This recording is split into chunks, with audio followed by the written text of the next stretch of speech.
things, like cardiac pacemakers. I was at a meeting once, and I remember asking the person I was talking to if they knew Mac. They replied, I'm not sure. I might have met him. And I said, no, if you met Mac, you'd remember Mac. Today we're all here because we did meet Mac, and we're part of his circle and part of his career journey. So thank you all. No, really, take your time. So the theme for my comments today, and I think really this whole event, is stories. If you know me, I like a good story. And if you know Mac, I know you have one. First few comments about Mac. On a professional level, Mac is passionate, driven, creative, truthful, generous, and determined. His professional network is legendary. Just look around. It's incredible. On a personal level, Mac is pretty much the same. He's passionate, driven, generous, determined, and really just a lot of fun to hang out with. He's very likely the most outgoing person that I've ever known. And all that energy that's poured into his career, his tireless support for the regulatory profession, and of course his family and friends.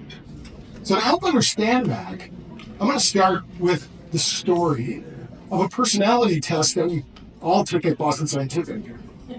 As usual, as is the case with a personality test, there are 4 possible results. All were given color and a tagline. I've known many analytical blues, compassionate greens, reds, which is kind of self-explanatory, and then only 1 or 2 yellows. And Mac is a yellow. And Mac's tagline is "Involve me." No surprise there. So summarizing Mac's career is like a masterwork in Involve Me.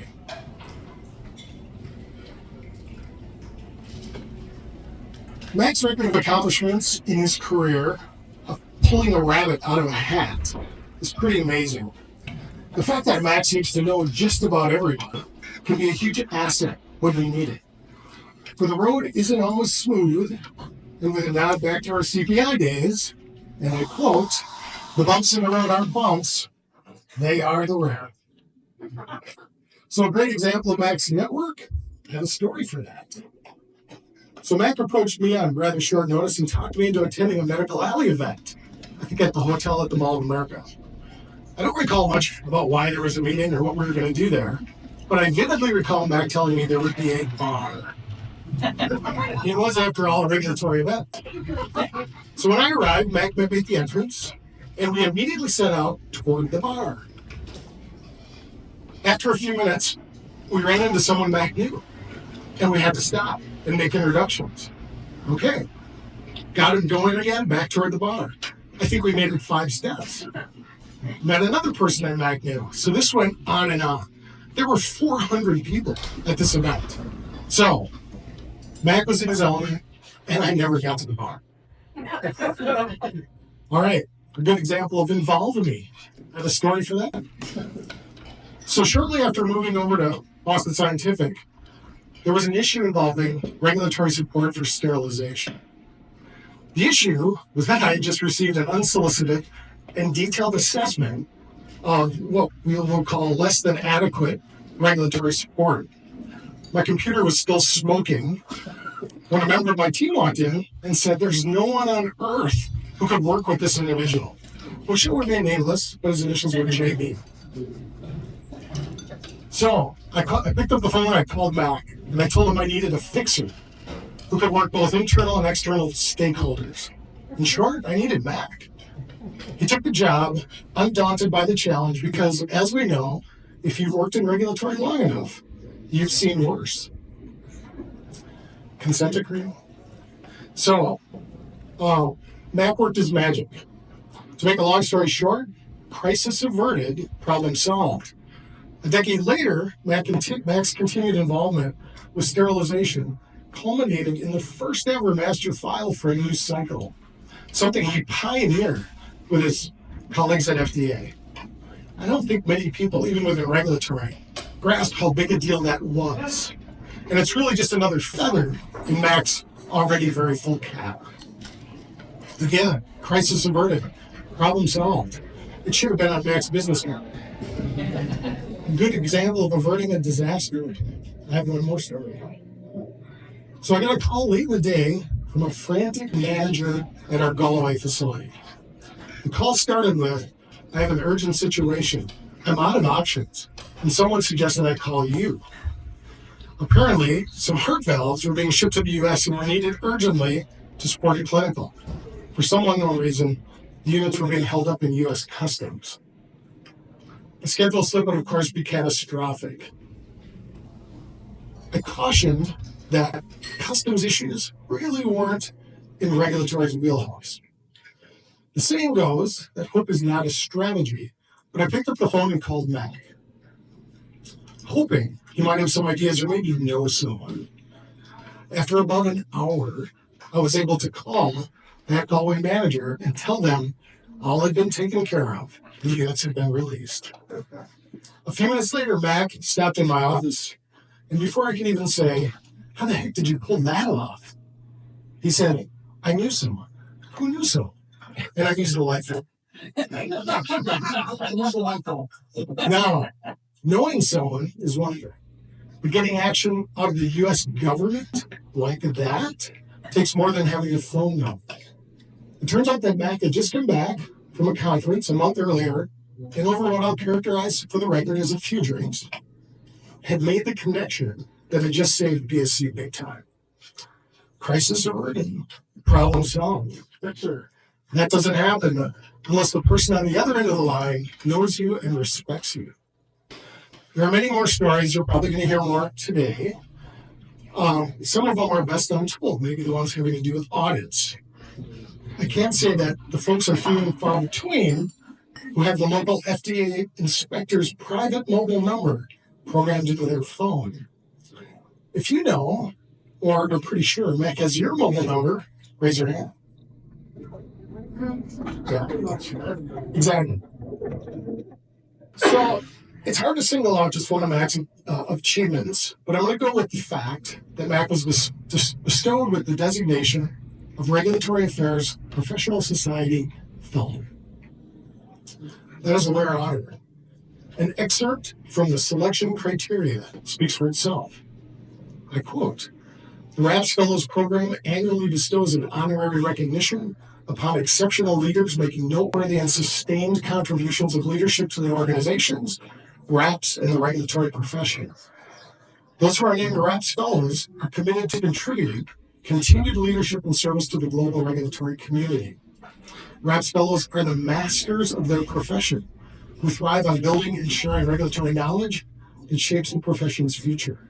Giving back to the community is second nature, and serving as a volunteer a priority. Only regulatory professionals with the highest qualifications and experience are bestowed with the title of RAPS Fellow, end quote. To my knowledge, Mac is the only BSC regulatory professional to ever be designated as a RAPS Fellow.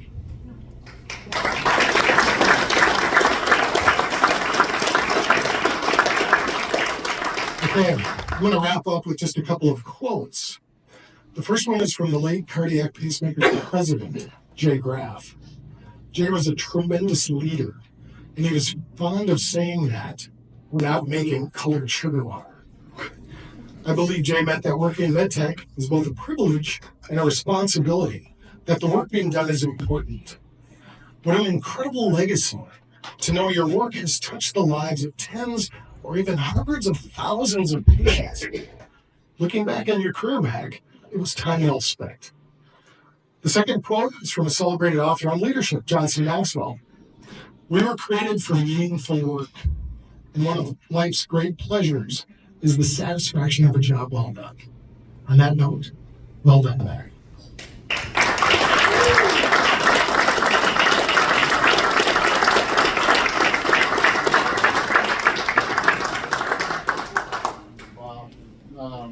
Brian, thank you so much for those kind words. It means a lot coming from you in your storied career. And as you're about to hear in a few more stories, you were a really big part of the success we have overall, right? And you gave me the opportunity to rise up and do all these things that I was able to do. And just quickly want to say thank you to Boston Scientific, in particular Adrian and Jennifer, for sponsoring this event. I appreciate that. And as Brian kind of shared, you know me, I'm all about content. So there's a lot of content here and a lot to unpack. So bear with me.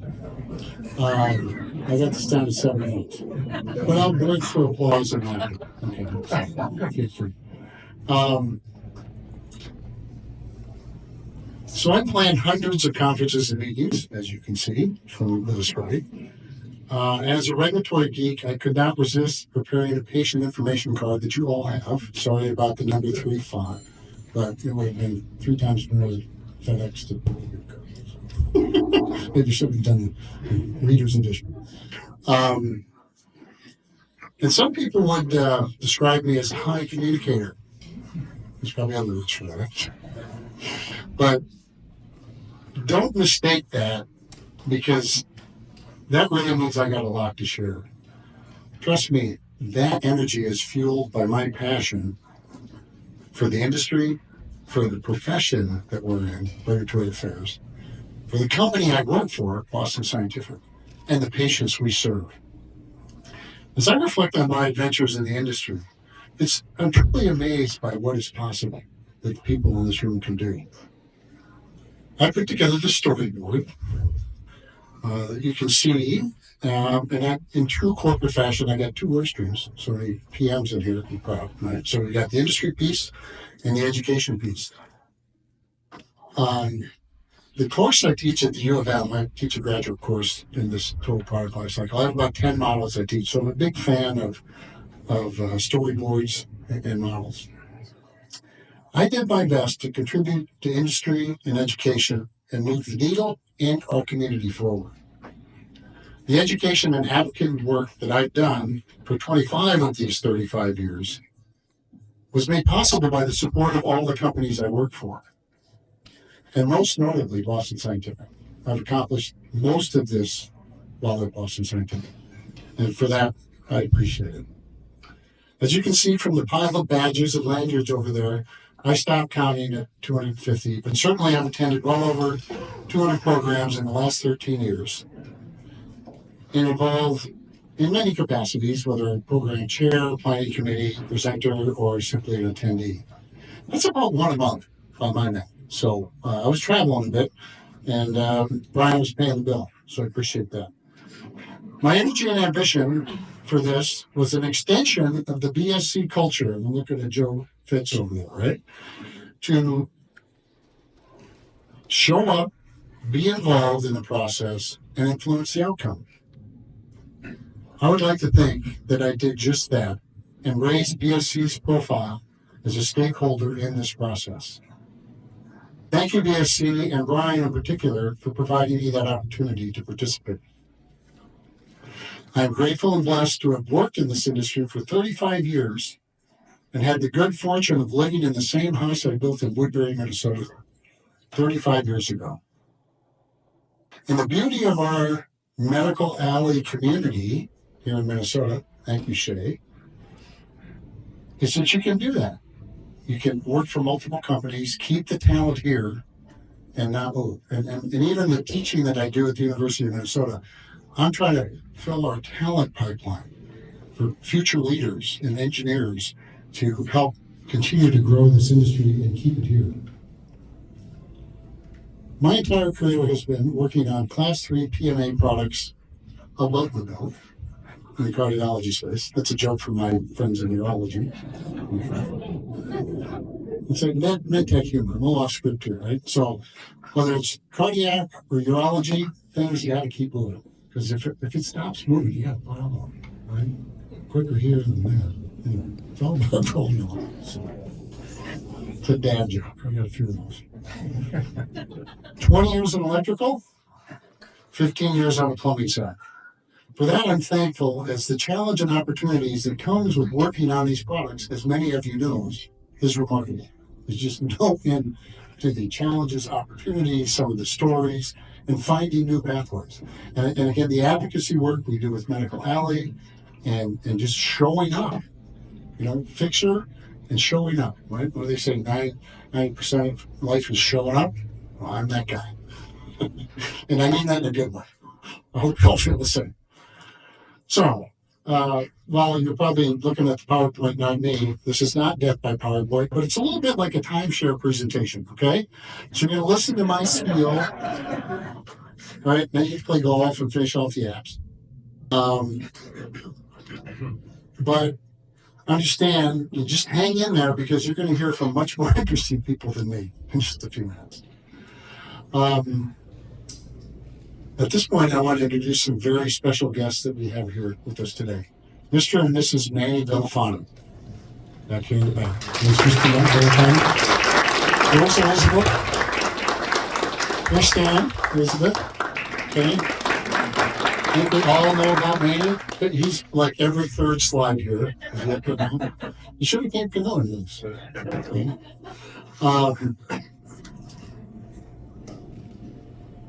Manny is a dear friend of mine, and not because I worked at two of his companies at CPI and St. Jude Medical, but because we share the same passion for improving patients' lives through medical technology. Manny invents it, and I help get it improved. Manny and I also share the privilege of being married to the two most amazing women in the world. Cindy McKeen, stand up, you recognize, and Elizabeth Villafana. Stand up again. You're going to close your ring on your watch. Do some jumping jacks, right?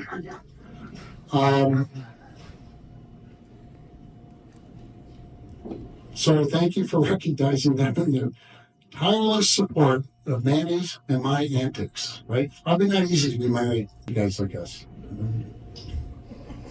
I think I can vouch for Manny, right? So we couldn't have done it without you two. So thank you so much for that. Manny guest lectures in my graduate course at UMN, and we frequently go to Manny's Steakhouse, reminisce and strategize on the next best medical device. Manny and I donated the famous wooden pacemaker to the Smithsonian Institute a few years ago, along with Joe. Joe actually signed the paper over by federal government. It was interesting. There's some pictures in here. Oh, this is the ULM. This is the Manny stream. So we gave them the wooden pacemaker that they came looking for, and a few prototypes of the first lithium battery pacemakers, which are now the standard of care, of course, in the industry today. So thank you, Manny, for making that happen. So what will I do in retirement? Well, Adrian said maybe I should go into event planning. So we'll see how it's. We get the group photo, I leave, right? But Joe's here, and that's amazing. Thanks for coming, Joe. Appreciate it. So, after 50 years, and my family can attest to this, I've been going full speed, 100 miles an hour. Pick your metaphor, right? I'm actually looking forward to going half speed. Right? I'm not getting paid by the hour anymore. Right? So I'm tapping the brakes, slow down, you can read, and relax, and not know what day or time it is. I guess I'll maybe know the month and who the president is or whatever. I'll pass some cognitive test. I'm not checking out, but I'm looking forward to slowing down.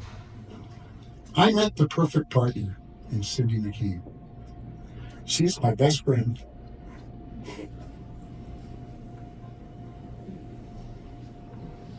Makes me laugh every day. And together, we've raised 4 terrific and genuinely good human beings that are trying to make the world a better place. If you've met them, I think you'll agree. I could not be more proud of them. Now you get to meet them. Connor is my cloning project. Where's Connor? Stand up. Come on. You see him?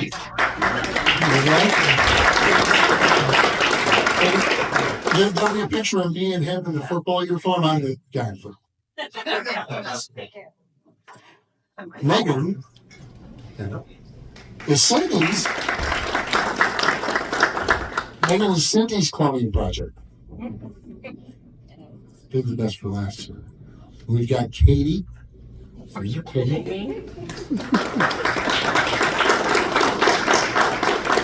She gifted us with 5 grandchildren. So she's an overachiever, and she's definitely, maybe she's challenging the world to be a better place, but she's going to have the bodies to do it. She's bringing the bodies. And of course, last but not least, is Manny.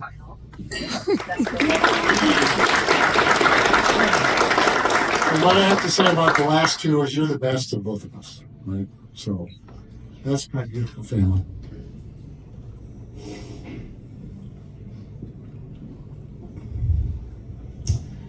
On top of that, I'm blessed because I won the family lotteries. All 4 of them live here and have gifted us with 7.5 grandchildren.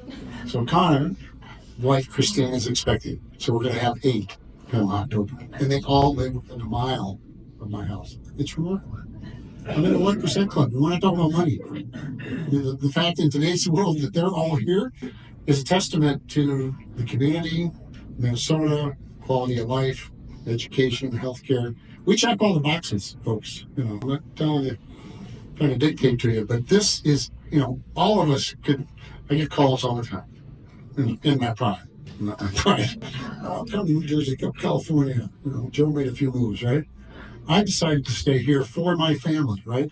While I traveled a lot, they got to live in the same house for 35 years. Same friends, same church, same school, same, right? So that was a beautiful thing. And those 7 grandkids range from ages 1 to 14. So I'm right in the window. I don't want to miss a moment. If I wait 5 years, I can't get those years back, right? So that's 50% of our time. Back to what do we do in retirement? That's what Cindy and I are going to do. 2 weekends you go to dance recital, softball game. This weekend we're going to the air show, right? And we're taking a family vacation. And it's Father's Day. Then there's a birthday, right? So that punch list is full, right? So I go around at 50%. So we have a life to do other things, travel, read, relax. For me, this is my best life. It started with getting married to Sydney McKeen, launching my career, having kids, and retiring, all in effort to make the world a better place. So now let's talk about you. Let's talk about everybody in this room. Each of you are here for a reason. Along this journey, we have each shared a moment or a memory that is meaningful to me, and most importantly, meaningful to the patients we serve. I want to thank each and every one of you for being here today and sharing the celebration of our collective body of work. This is not just about me and what I've done. We can't do this. There's no I in team, right? It's amazing. I love being part of this community. And I'm looking at Shay, right? Because he's helped build that foundation that keeps us all together.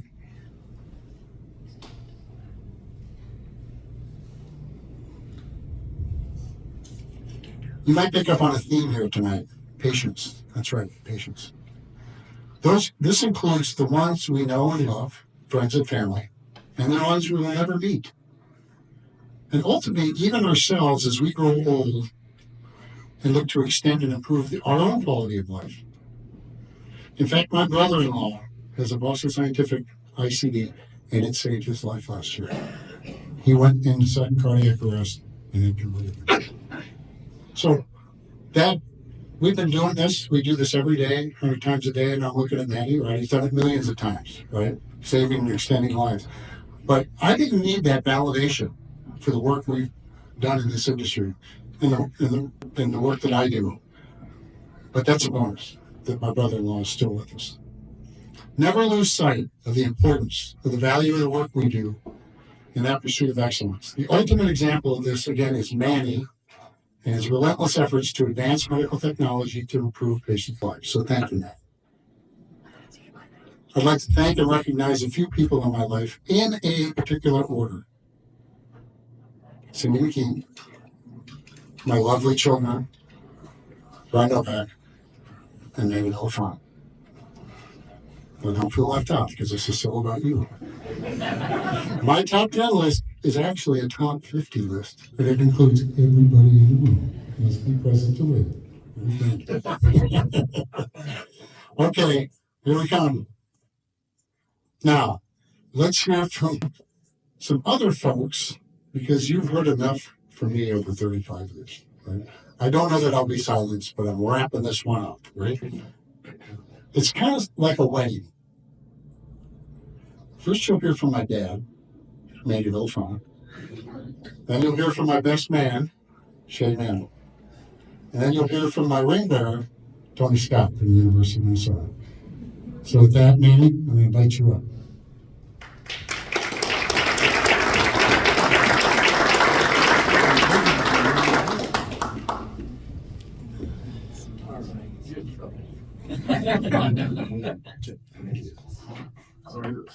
All right, let's get one thing straight. I had the easy job. I don't know how much you know about the early days of pacing, but believe it or not, when we started, Turn around. Right now. yeah, that one, the wooden pacemaker. I'm typing. This is whole recording. This is hours. Impressive. All right. When we started CPI, and there's a lot of story before starting it, but we opened the doors on February 2nd, 1972. And when I tell you I had the easy job, we implanted our first pacemaker in the human body on November 29th, 1972. Basically 9.5 months later. Cakewalk, easy, not a problem. But fortunately, because without this guy, we wouldn't have gone any further. Because right around the corner came the regulators, okay? And the regulators, and they had to do their job, don't get me wrong. But fortunately, with guys like you, ladies and guys, and this leader over here, we were able to get the ensuing products into the human bodies and to the millions of people that benefited. And that's not an easy job. Believe me, I sincerely feel, and I'm still working, and I know about the regulatory. It's the harder part of the job. So, Mac, you are the illustrious leader. I'm just a guy that came along. Hey, do me a favor, get that through regulatory. Get that through regulatory. We just don't, it's easy. We got another product. Come on, give me another one. Give me a heart valve. Yeah, let's give it back. Give it back to get it approved. No, I'm kidding aside. We all understand and recognize what Mac has done. And it's a world of today where we have to do all these devices, all these designs in a regulatory environment. And without guys like Mac, we would all be in trouble. Okay? So, Mac, thank you. And it's always been fun to know you.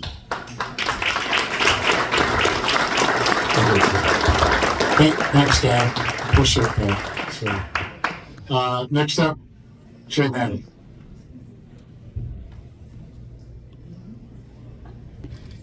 Well, I followed Manny before, and it's just as terrifying as it was about 10 years ago. I'm Shay Mandle. If you know me, you probably know me from my time as the CEO of Medical Alley until 2021.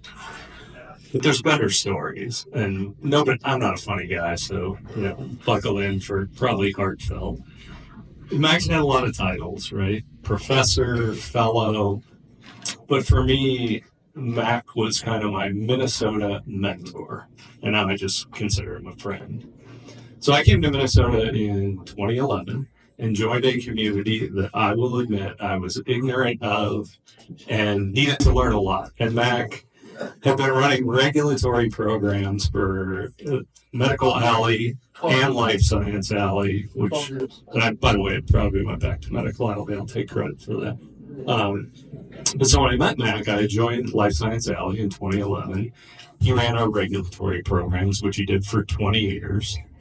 And so we just started chatting. Shocker, Mac, right? And, Mac is probably the biggest educator of me on why today I stayed, loved this community, never want to leave.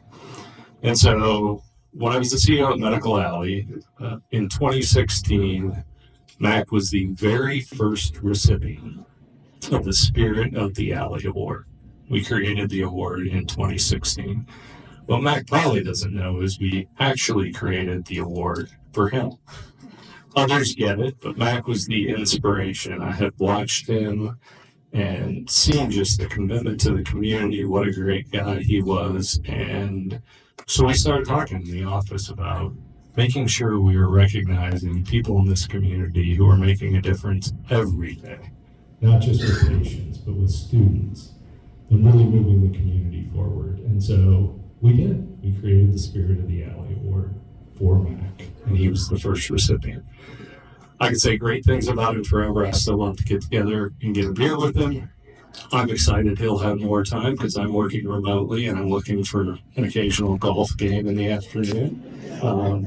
But being asked to speak at this, humbling. I mean, I was honored. It has been great to call Mac a friend and a mentor, and nobody deserves this recognition or the great life you have planned more than you do, Mac. So, congratulations.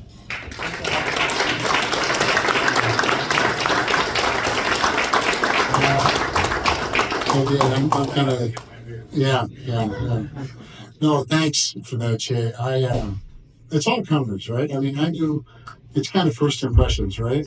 He had the chops. He had the bright eye, you should tell, had ideas, leaning in. It's just one of those things. A lot of that with everyone in this room, right? That's why you're here, right? And, I'm not going to blame it on Adrian, but I'm like, Adrian, I know thousands of people, 5,000 connections on LinkedIn, 3,000 here. I went through that filtered by Minnesota. So I'm not saying you're in an elite group, but, for some of you I had to pay to show up. There's a former regulator here, right? My regulator's your guy, right? Right there, that guy. So, really consult, 30 years of that. Yeah. So, but yeah, I think you got that. The passion and the Medical Alley community just is like me on steroids, right? Because it's just something to plug into and can take it to the next level. So, yeah, thanks for your leadership and carrying on. I don't know if Frank made it. Doesn't look like it. He had hoped to. Doesn't matter. Okay, my ring bearer, Tony Scott. Because we've got this other work stream here. So Shay talked about this 20-year strip, again, project management, and then I've been involved with the University of Minnesota for 15 years. So, first of all, I just want to thank you, Mac, for inviting me to spend this special day with family and friends. To honor you as you take that next step in life, retiring, and hopefully spending more time with family. As you mentioned, the 1 to 14-year-olds. As Mac mentioned, I work at the University of Minnesota, and so I met Mac a number of years ago when I was advising our manufacturing operation management program. And one thing I remember about Mac is we used to do these major minor expos at the University of Minnesota. And it'll give our students an opportunity to come and hear about other. Look at Corey Grant. It gave students an opportunity to hear about other programs that may not have heard about at the university. And so we would be set up next to, College of Science and Engineering. In our college, the College of Continuing Professional Studies, we're a smaller college, but most of the students will be taking a beeline towards, like says, CSE or Carlson School of Management. But Mac, as you all know, Mac is energetic, passionate about what he does. So students are headed to talk about computer science. They say, no, come up here. Let me talk to you about manufacturing operation management. So he'll have a plastic bottle, and talk about how the process that goes into making a bottle is the same process that goes into making a cell phone. Or a pacemaker. And so all students What takes a week to make a bottle? It takes like 7 years to make a pacemaker. So all the students gonna be sitting there nodding along, but that energy, that passion that Mac demonstrated, but just about education, about this opportunity, it was infectious. And students, not many would come to us, but they were listening. And when I told my colleagues about Mac retiring, they all said the same thing. They all emailed me back and said, wow, we missed the energy that Mac provided for our program. And so, Mac, we thank you for what you did for our program. We tried our best to keep it running, but we know the economy has a hand in everything.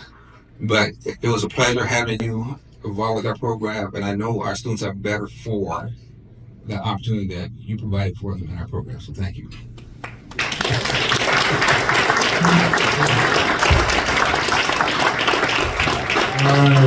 Wow. Yeah, this is be blessing. This is amazing. I didn't have insight. I didn't write the script. I wrote my own script, but I'm grateful for that. I mean, this is. I want to be humble about this because it's just the work we do is so important. And I just can't imagine being in a better community than we're in here today. And as you can see from the timeline, right, this is the audio-visual part. So I started my career 13 years. I missed all the fun, Joe. The acquisition. I never met Jim Tobin. I've never worked for that period. Perhaps the fun, but no. I never met Jim Tobin. Maybe that's okay. But, so Mr. Toad's Wild Ride, it's kind of like, Wayne Gretzky, right? And just, the trifecta in terms of all the bigs around town. And then again, after I'd exhausted that, Brian Novak, we reconnected, and he brought me home. And it's 13 and 13, whether it's lucky or not, together it's 26. And that's what I really see as my journey being bookended, literally and figuratively, by the work that we do at Boston Scientific. I started my career in 1989 in Building A, working for Dale Hunt. Those folks remember Dale. Wish he was here today. And went all through the gyrations, ended back up in Urban Hills. I'm in Building 10, but next week I'm going to reminisce and walk through Building A, and my office is gone or whatever. But so it's not just a metaphor. It really is almost spiritual that I've been able to do all this and back to the Minnesota Medical Alley, right? And not disrupt my family, right? They're all able to stay in the same home, same community, and just bring it all home. So with that, I would like to request we all get together for a group picture. If you looked at your patient card, it's time for the group photo. So,